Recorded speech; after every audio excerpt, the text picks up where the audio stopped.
Since the last entry, got the lap splice glued, left a clamp for 48 hours, then carefully fitted little handle riser piece of horn. Put that on yesterday. Make sure and leave it clamped for at least 24 hours, and don't stress it for at least a week. For good measure, I put in 2 copper rivets of this thick copper wire.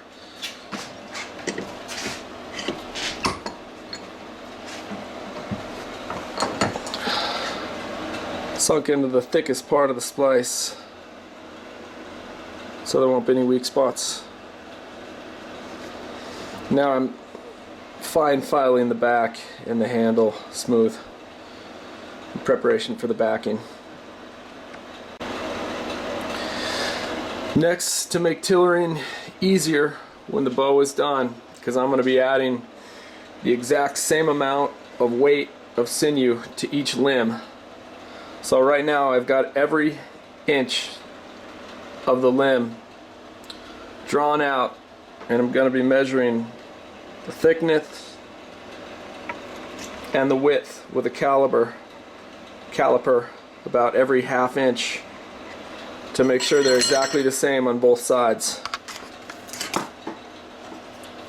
Using a medium file to take down the thickness and width. I can visually see that a lot of these spots are thicker than others. So before I use the caliper, I'm trying to get it by eye,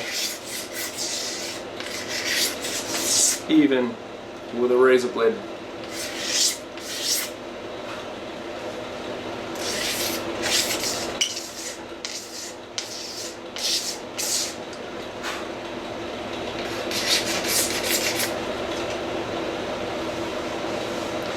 Want even thickness on both sides too. If one side's thinner, it's going to twist.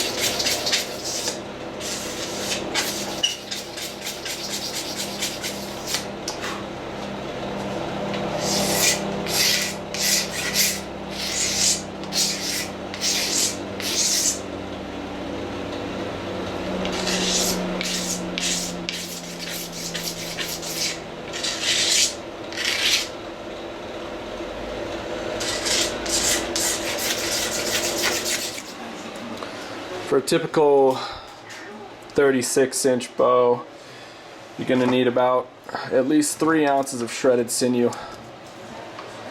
If you use back sinew, you're going to need to, after it's shredded, wash it very carefully many times. It's quite greasy. You need to assure a good stick with this. I prefer leg sinew, larger leg sinews. This is elk, 21 inches long. This bow is finished, and with sinew this long, you can have unbroken lengths for the entire limb, so you're not dealing with splices and weaker spots.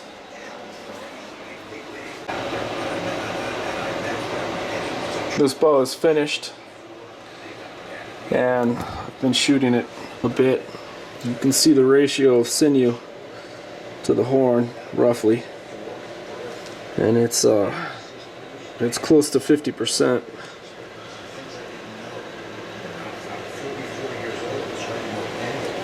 Should be at least 30% thickness should be sinew, and over 50% is acceptable when you're working with horn.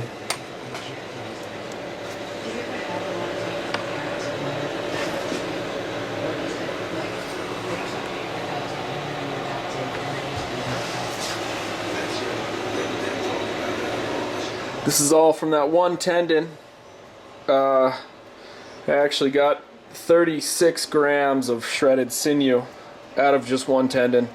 So 3 big tendons will do the job. Here's all the scrap I got left. Some tendons shred better than others. This one's shredded great with very little scrap, and this is going to be used for glue. And this is all different sizes that are going to be used for the backing. I'm ready to back this bow. I need to make sure it's very clean of all oils, grease, absolutely everything, and then has a good surface to accept the glue and the sinew. After washing it with soap, and completely rough this up, clean it up with 80 grit. After that, be lightly abrading it with a hacksaw blade.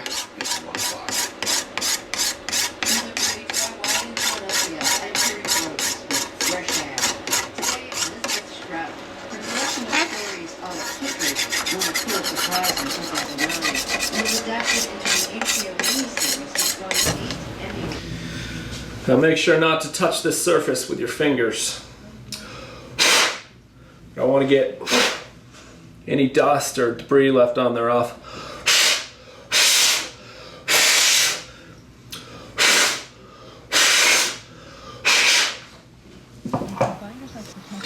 Next we've got a really thinned out hide glue.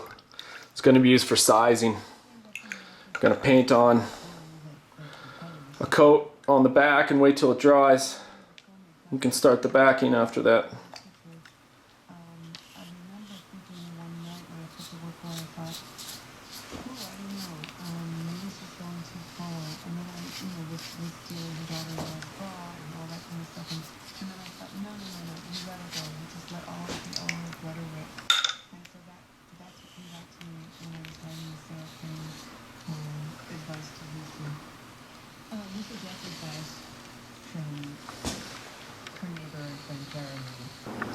Here's 36 grams of sinew, all weighed, so the exact same amount is going on each side, and they're all laid out in the order which they're going to go on.